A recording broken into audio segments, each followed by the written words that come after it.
Sari pre pleating and box folding பற்றின complete knowledge தான் உங்க கூட நான் ஷேர் பண்ணிக்க போகிறேன். ஸோ இந்த வீடியோ ரொம்ப லென்த்தியாக இருக்கும் அப்படின்றதுனால நாங்கள் இதை பார்ட்டாக பிரித்து தான் வந்து போஸ்ட் பண்ணுவோம்.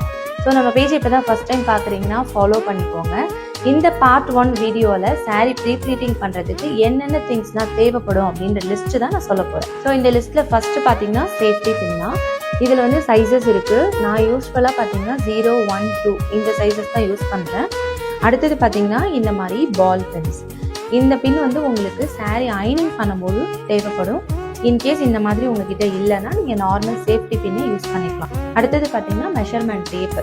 ஸோ நமக்கு மெஷர் பண்ணுறதுக்கு கண்டிப்பாக இது நம்மக்கிட்ட இருந்தே ஆகணும். ஸோ இது ஒன்று வச்சுக்கோங்க. அடுத்தது பெக்கு. இந்த மாதிரி ஜம்போ சைஸ் யூஸ் பண்ணுங்கள். அப்போ தான் சாரியை ப்ராப்பராக அதை ஹோல்ட் பண்ணுறதுக்கு ஈஸியாக இருக்கும். அடுத்தது அயனிங் மேட்டு. இது அயனிங் மேட், அப்படி இல்லைன்னா ப்ரொடக்ஷன் மேட்டுன்னு சொல்லுவாங்க. தென் அடுத்தது பார்த்தீங்கன்னா அயன் பாக்ஸ். நான் யூஸ் பண்ணுற அயன் பாக்ஸ் இதுதான். இது 2400 வாட்ஸ். இதை பற்றி நாலேஜ் வந்து கம்ப்ளீட்டாக உங்களுக்கு இன்னொரு பார்ட்டில் நான் உங்களுக்கு கொடுக்குறேன். அடுத்தது ஃபைனலாக பார்த்தீங்கன்னா இந்த மாதிரி டேபிள். ஸோ இந்த டேபிள் தான் உங்ககிட்ட இருக்கணும்னு அவசியம் இல்லை. உங்கள் வீட்டில் என்ன டேபிள் இருக்கோ நீங்கள் அதையே கூட யூஸ் பண்ணலாம். ஸோ இன்வெஸ்ட்மெண்ட்லாம் பெருசாக இல்லாமல் ஒரு கம்மியான இன்வெஸ்ட்மெண்ட்டில் வீட்டில் இருந்தபடியே ஒரு பிஸ்னஸ் பண்ணணும் அப்படின்னா சாரீ பாக்ஸ் ஃபோல்டிங் பார்த்தீங்கன்னா ஒரு பெஸ்ட்டு சாய்ஸ். ஸோ அப்கமிங் வீடியோஸ்க்கு நம்மளோட பேஜை மறக்காமல் ஃபாலோ பண்ணிக்கோங்க.